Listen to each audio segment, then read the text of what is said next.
Good afternoon, ladies and gentlemen. Guile here, and welcome back to the Forged Alliance Forever promotional series. Happy Thursday to each and every one of you guys. The working week is nearly done, and here's a little bit more SOPCOM action to help you get there. I've been informed that I did a woeful job of promoting the Empire Ladder Week that was initiated Monday would have been when Sunday ticked over to Monday at midnight. That's when it started. So I apologize for that.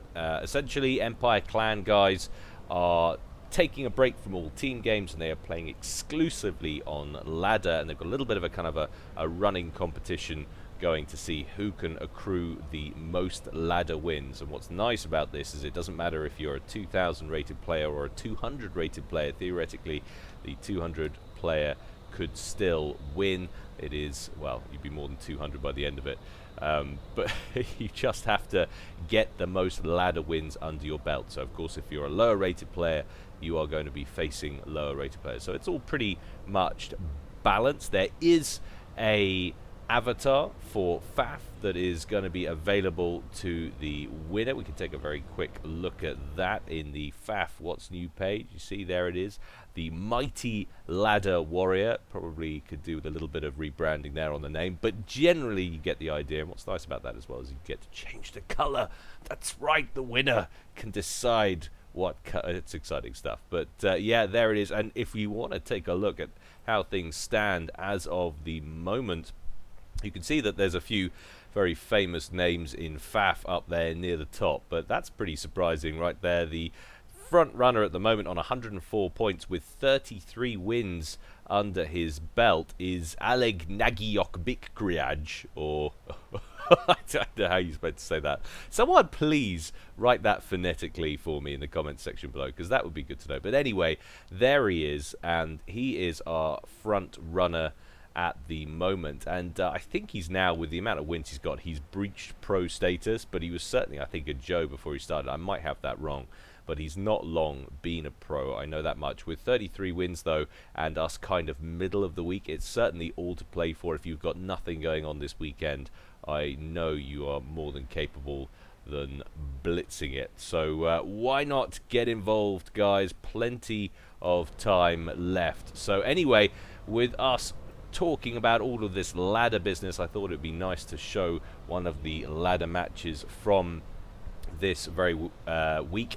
First of all, what I should say as well is, if you want it to be featured, you need to contact one of the Empire Clans moderators. They will enter all of the stats into the table for you, and give the replay numbers and stuff to them. But essentially, I will put the forum post link in the description below this video, and if I haven't done that, you know what to do, guys. Just yell at me until I make it so. Anyway, that's enough of that. As I said, we're going to do some ladder action, and that action is going to go down on the Bermuda Locket. I'm ready, you guys are ready, and the players are sure as hell ready. So let's go on over to the game zone and see how these guys are going to get on. So Bermuda Locket, we know what we're dealing with here, and fortunately enough for me, this is a ladder match, so there's no UI interface to get confused about where the teams are going to be laid out. We just have red corner and blue corner. So going first in the blue corner, up at the top left up here, it's none other than Mephi. Here he is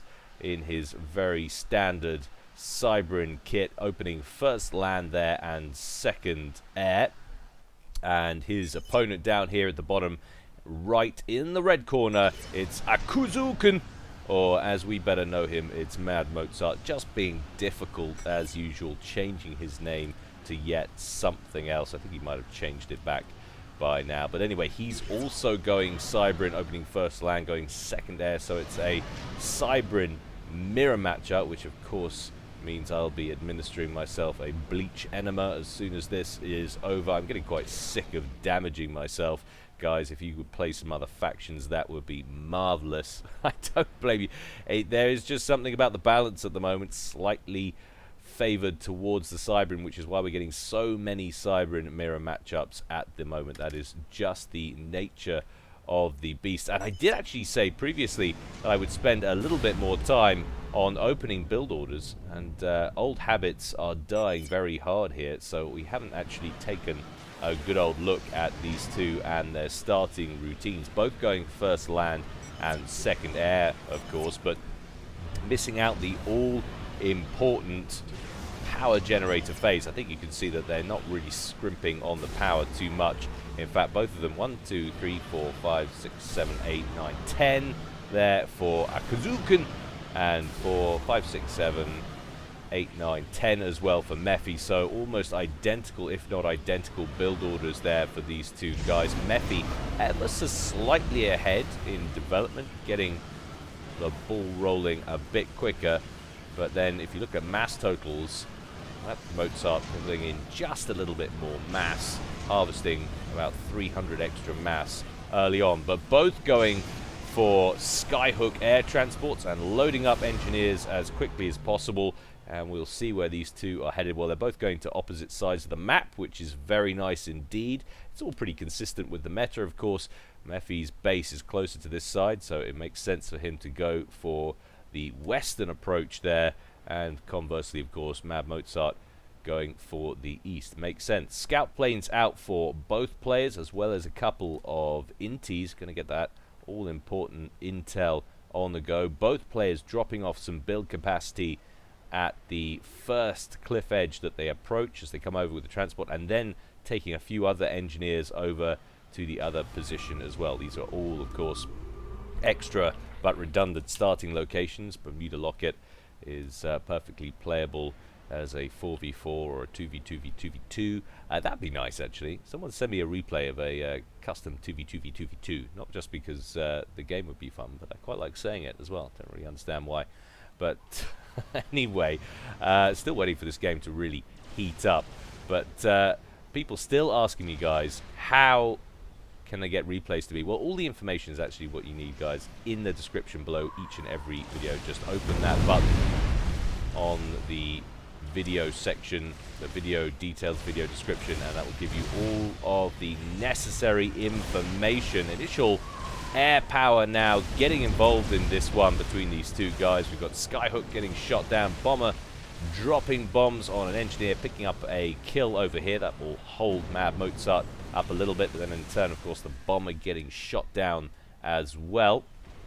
Skyhook still online there for Mephi, circling around. I don't know actually where he's heading with that. Well, it looks like he's just taking it back to base for a little extra cover. Still 300 or so mass in it between these two players. Mephi now evening it up, though, 10k apiece.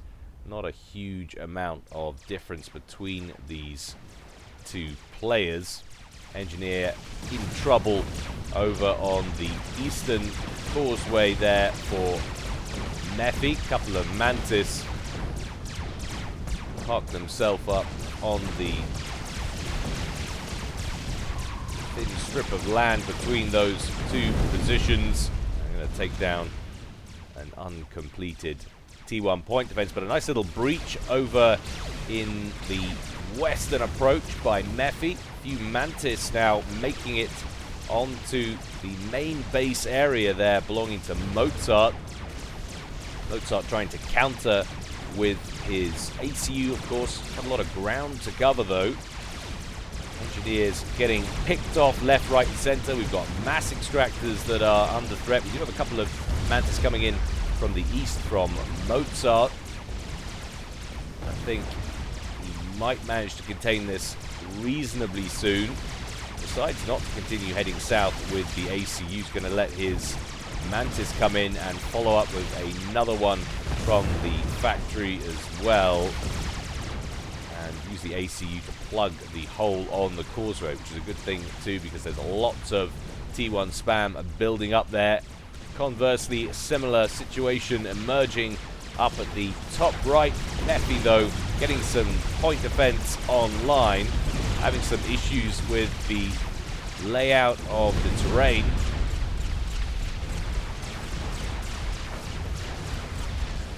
That looks like a contain for the moment. Both players getting involved in the naval game. Mozart a little bit more dedicated, has started a bit earlier. 2 factories online, a third underway with 3 more planned. Oh, I spoke too soon. Mephi has more or less caught up. 3 naval facilities online. In fact, he's overtaken him. 2 engineers versus the 1.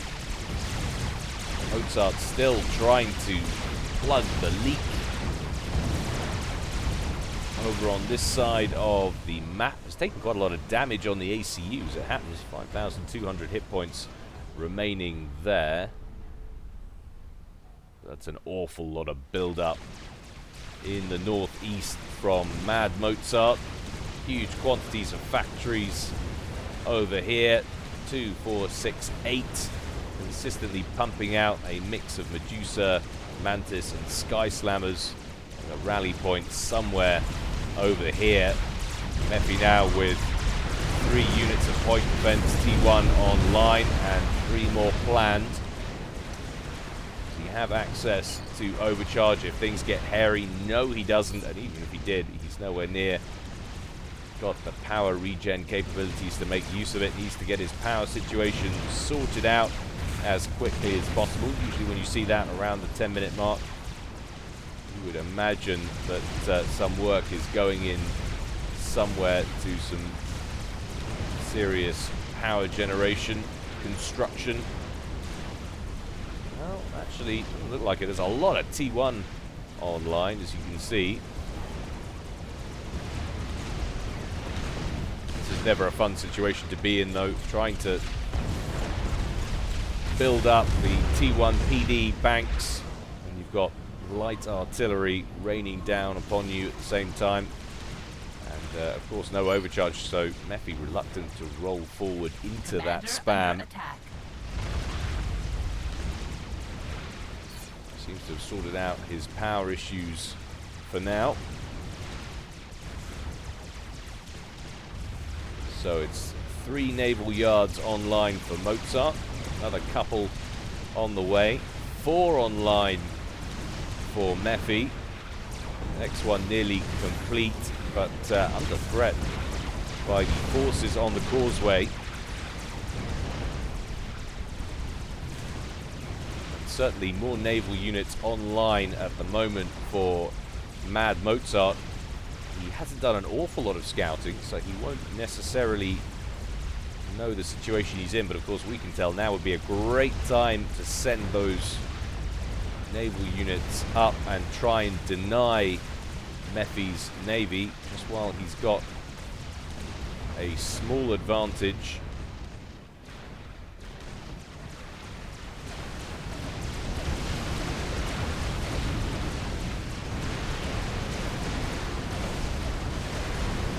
Interceptors fly in overhead for Mephi, picking up a couple of Mozart's planes. Don't want to hang about too long. There's quite a lot of Sky Slammers coming out from that bank of factories that we mentioned earlier. And there goes that factory that was positioned pretty close to the causeway there for Mephi. And all of the T1 PD are down and out as well. Mephi has started a second bank a little bit further back. Problem with that is the spam can circumvent them.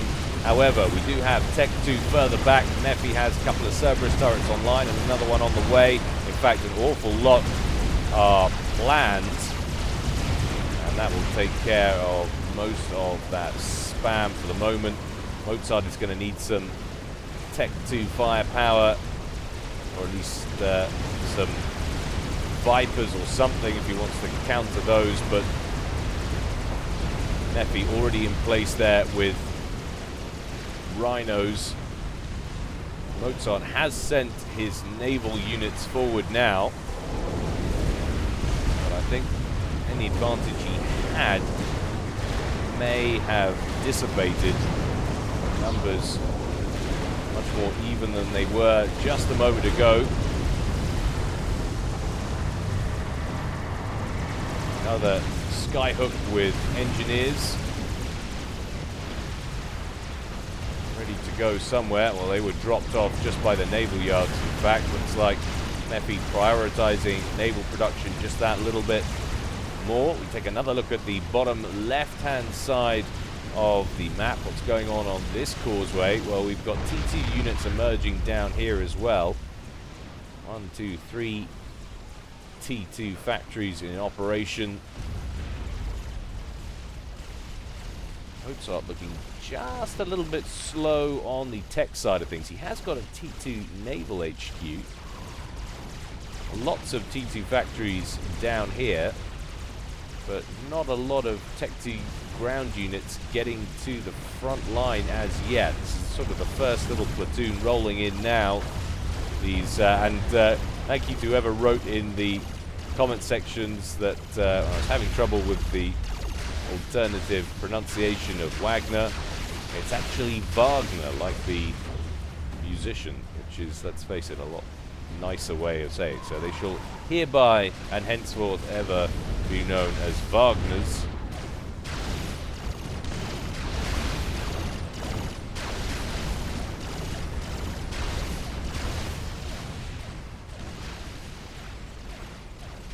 They seem to be holding up in a relatively central position on that main causeway.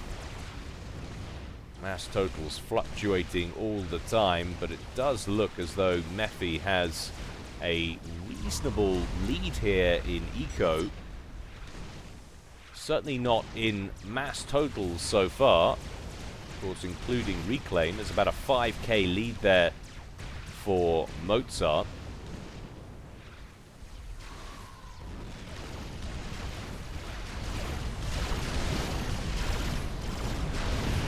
Now we're starting to see some Cybran naval goodness on the field. First Salem enters the fray, and we've seen not so long ago just how important Navy can be on this map. Absolutely essential, but TAC missiles inbound from a position up here. One kill there, one T2 power generator. And there goes the T2 naval factory, so no more Salems for the moment.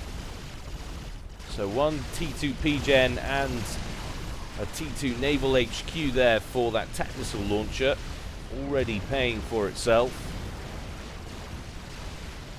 That will stifle weapons production there for Mozart.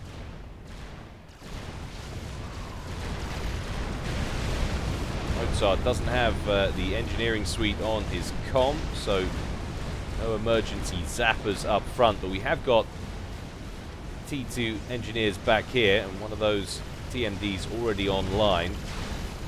See how badly that hurt him on the power front, losing that T2 PGen. Well, not too bad.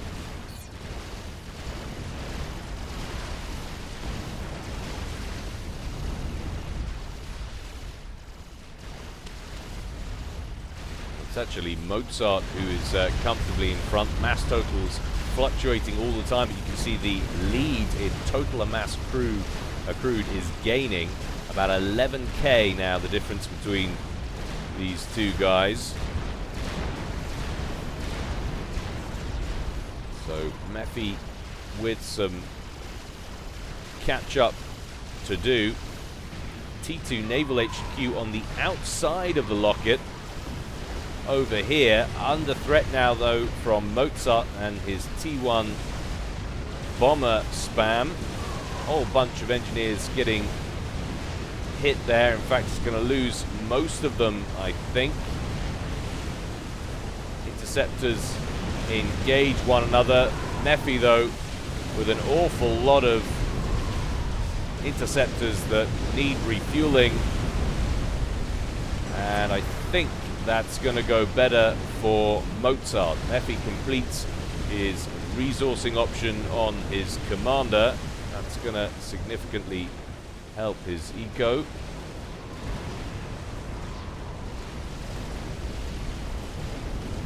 Meanwhile, in the center, however, Mephi looks like he could be close to naval supremacy. Lots of sylphs, or sorry, slivers, and lots of tridents, those submarines, those frigates, and even a Salem as well. So we have another naval HQ all the way out here. So actually the one down the bottom is a spare. And of course, what's interesting about that? Well, you can get a destroyer in around the back. And of course, there's a beach here, so if he can clear himself a path, he's perfectly within his rights to sprout legs and go, or walking into the main base. Well, guess what? Mozart feels very much the same, brings in a destroyer over land and backs it up with some cormorant firepower. Those T2 torpedo bombers coming in over the top, dispatches the enemy destroyer and allows Mozart to keep a healthy amount of hit points on his own. 5,200 remaining on board there.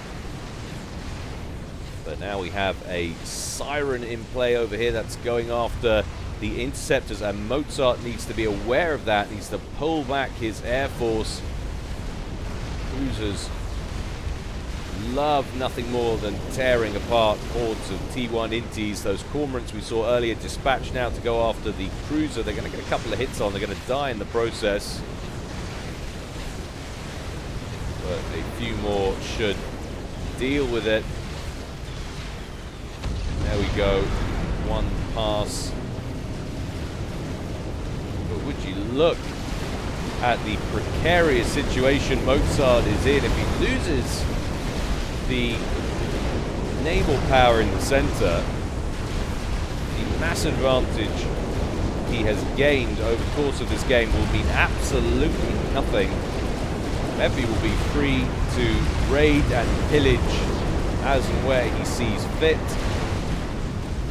And of course put inordinate amounts of sea-based firepower down on the main base. And things not looking good at all. We do have quite a few Barracudas. Mozart about to complete another one. There it goes. We might be able to get a contain on this. We've got destroyers a little bit further back. We have some T1 torpedo launchers, although they're being primaried now by the frigates. There goes the last one. Still no movement on the causeways, or none really that's worth mentioning. There's been a continual stream from both of these guys.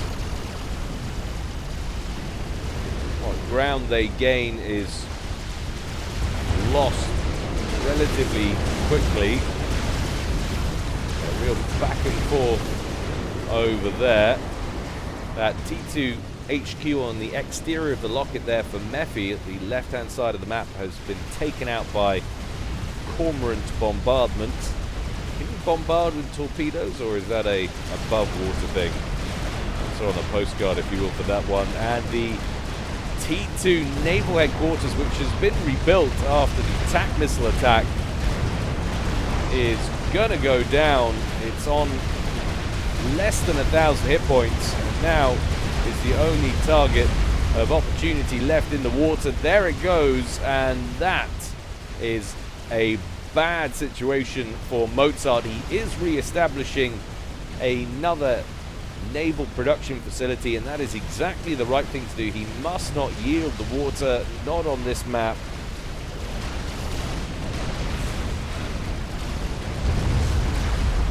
Mozart on the back foot, on the ground, on the western approach there, and is hurriedly trying to build some static defenses to keep those units away from the main base. Fortunately, of course, no missile-based cruisers in this one for Mozart to worry about. So when you're facing a UEF or a Seraphim and you lose the water on a map like this, then you really have to worry. Spend the rest of your time building tactical missile defense. ASF's now on the field for Mephi, so he's transitioned to Tech 3 Air. And that is a tech mismatch for Mozart, who is still operating completely off Tech 2 and not yet upgrading either. Currently working on producing as many interceptors, cormorants, and renegade gunships as possible. Getting an upgrade on his comms, so switching up to gunships to help contain the T1 and T2 spam that's coming down the western approach. Now the question is Mephi aware of this other outpost? Yes, he is. This other naval facility. He needs to get in there and do something about it if he wants to hold on to the initiative that he's gained. However, lots of tracers going up in the bay there to deal with the torpedo bombers that are being sent against it.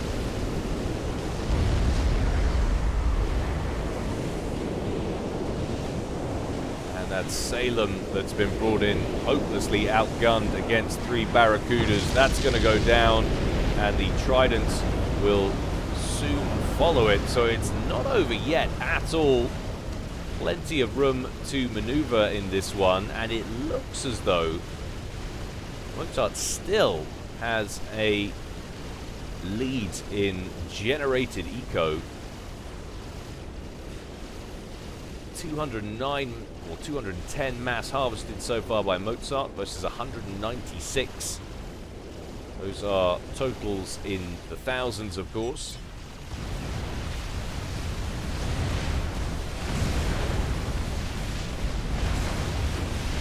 That build-up of renegades forcing Mephi back across the causeway.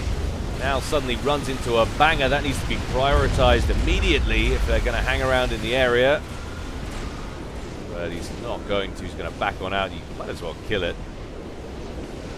Not any others coming in the immediate future. I guess he wants to allow the Wagners to deal with that. I'm not sure quite why I said it like that. The Wagners.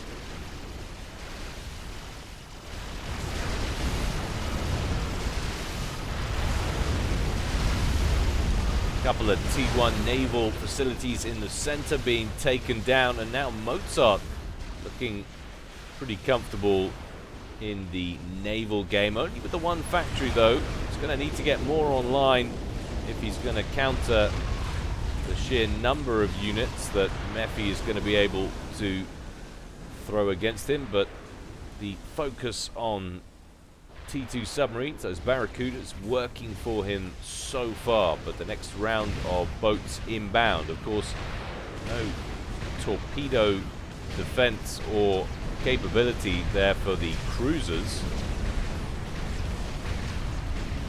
Mephi would do well to send those Barracudas in immediately. There is nothing there for him to be concerned about. Only vessel that can hit back, apart from, of course, the Cormorants, is the Salem that's inbound now. I guess that's what he's worried about, is those torpedo bombers. Real game of cat and mouse in the air to deal with that, but another attack missile attack there from Mephi up here snags yet again another T2 naval HQ and sets back Mozart's naval production again for the third time.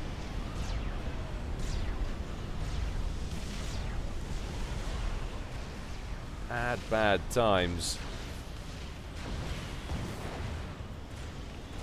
for Mozart. Just can't seem to get his naval play established. Attack missiles inbound now, going after the resourcing option over in the east. And that's going to grab a T2 mass extractor and all of its associated mass storage.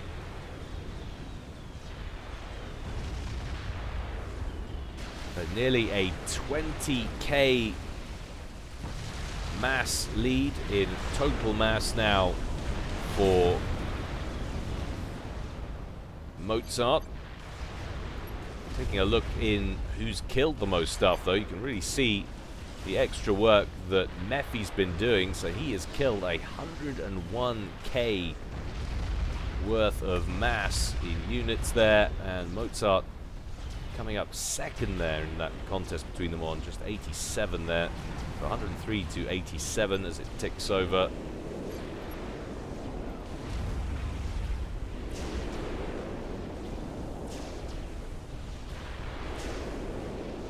So Mephi definitely operating more efficiently so far in this one. We've got a Flood XR out, the sonar platform, helping to give those cormorants a read on the exact location of those barracudas. One or two of them strafing a little bit too close to the tracers there, and they're going to get shot down, or one of them certainly is. The other one just manages to avoid the fire. He's going to have some stories to tell his Cybrid sweetheart when he gets back.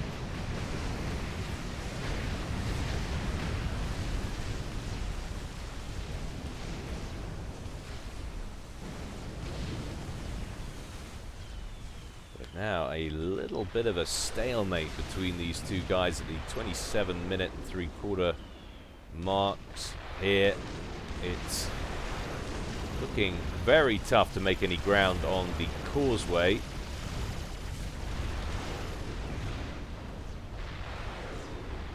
But I do like the tactics that's been employed by Mephi. He's keeping Mozart pinned down now on the naval side of things, harassing as and when he can with tactical missile launchers,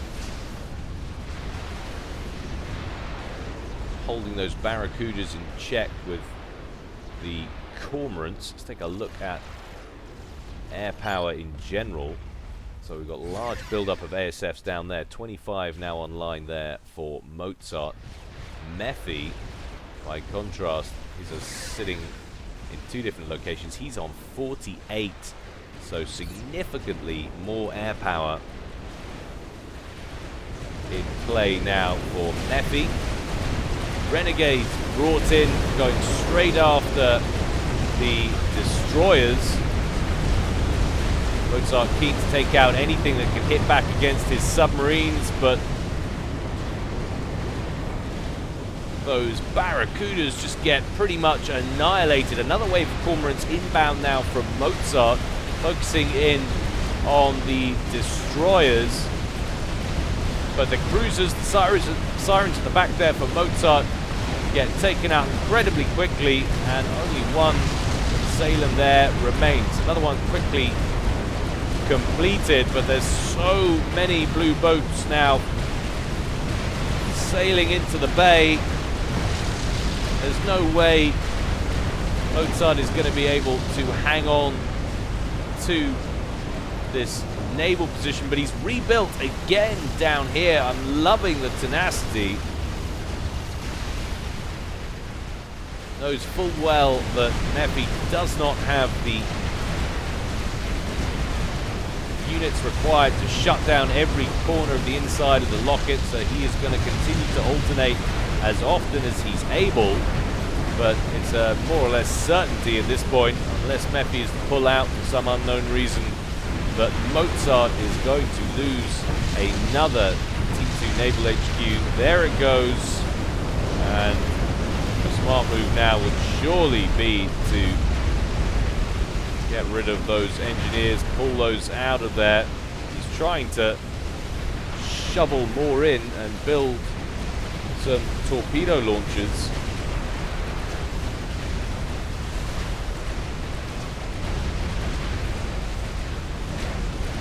Dragonfly under attack there from the T1 Inties.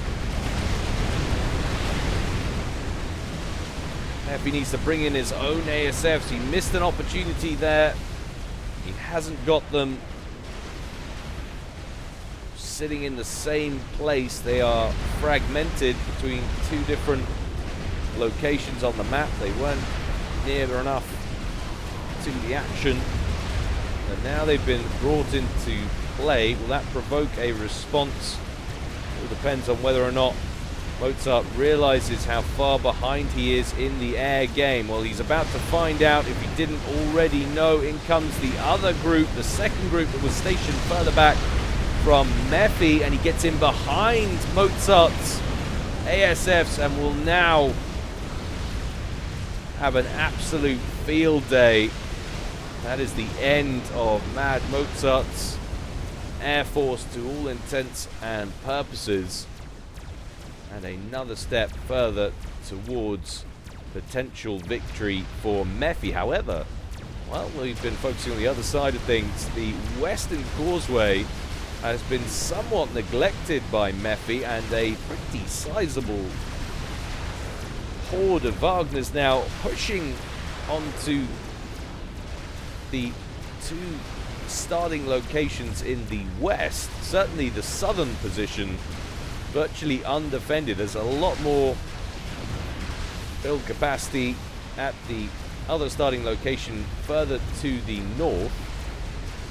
Mephi doing a bit of a flyby there, checking out what kind of anti-aircraft firepower Mozart's got on the ground there. Well, not a huge amount. The odd drop being made. We've seen some dragonflies kicking about. So Mephi trying to get some bricks and such on the ground behind enemy lines, but Mozart in the vicinity to tackle it with his commander.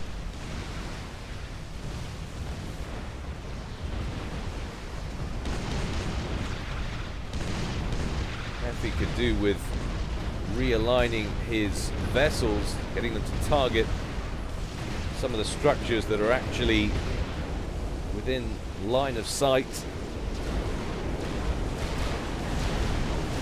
A few more Barracudas have been constructed down here at the bottom, but not enough to stop the Salems that have been brought in. Tridents absorbing some of the damage.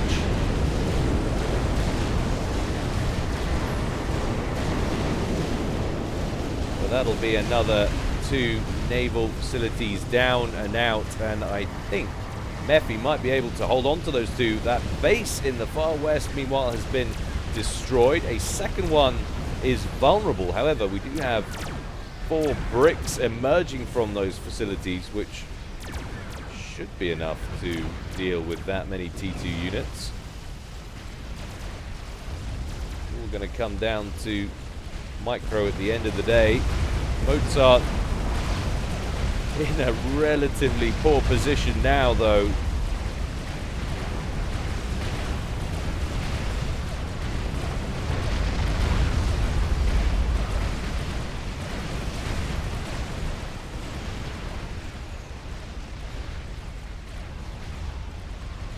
Strap bombers out in the east, going after the resourcing option.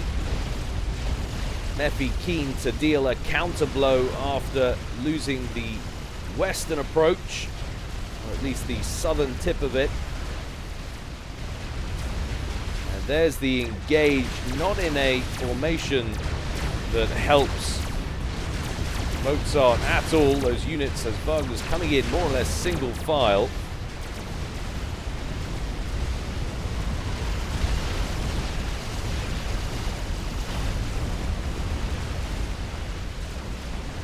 Mephi just dismantling this base as best he can from the air. We do have quite a few engineers lurking under this shield gen, spamming up traces as quickly as they can. Of course, strap bombers tough to contain with Tech 1 static anti-air. And that Wagner assault will peter out just as it reaches the second and more important of the 2 bases over on the western approach. Another couple of platoons set out over here,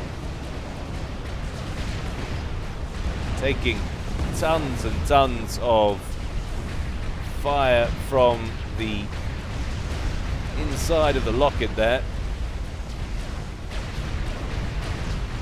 If you look at all of the ion reactors safe in behind the cliff edge there, just blocking all of that fire that's inbound. So very fortunate that these facing a Cybran, and not, as we've said already, a Seraphim or a UEF. A very different state of affairs.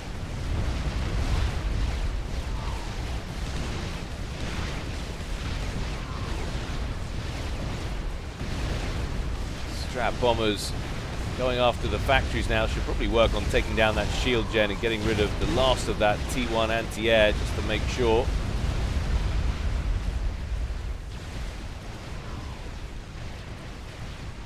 But this is now surely at this point a done deal.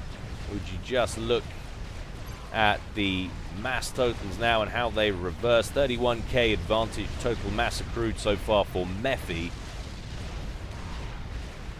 Let's have a look at the mass of units killed. Mephi has killed 272,000k worth of units in mass and 156k there for Mozart. Massive, massive difference there between these two guys now, but Mozart has made a real solid game of this. Renegades inbound from the west, and not a lot of flak, or indeed any, over here, but no doubt a quick flyby from the newly constructed ASFs over here will deal with those. And the TMDs getting taken out first of all. Do we have any more TMLs online over here? Well, I don't believe we do. So less than intentional. That was more an AI target selection due to the mere location. And that base, or those bases in the east, are now completely eradicated. And we have bricks marching on the main base down the eastern approach now from Mephi. Mozart not in a good position at all. Lots of artillery. Those Gunthers going up, trying to trade fire, exchange blows there with the boats in the middle. And I like the timing on this. The ASFs are dispatched to kill the Renegades just at the time the Strat Bombers coming in from the east, opening the door for a nice Strat Bomber attack. And those bombs going to land flush in the center, and all of the ion reactors survive with 470 hit points apiece, pretty much. The energy storage in the center did go up, but it wasn't enough to take down any of the T3 power plants. But there goes the chain reaction, and what will that do to Mad Mozart's power? Minus 16,000 net power for Mad Mozart, a current expenditure. That is a shocking state of affairs to be in. That is Greek levels of debt right there.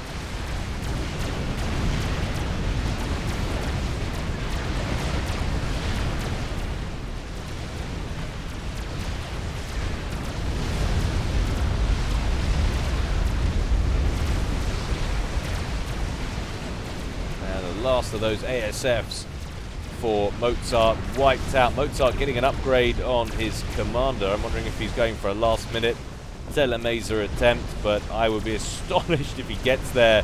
He's not going to be able to complete that upgrade, that's for certain, with the Strat Bombers trained on him as well as the Salems. There he goes. Boom, baby. 38 3/4 minutes, just over, almost 39.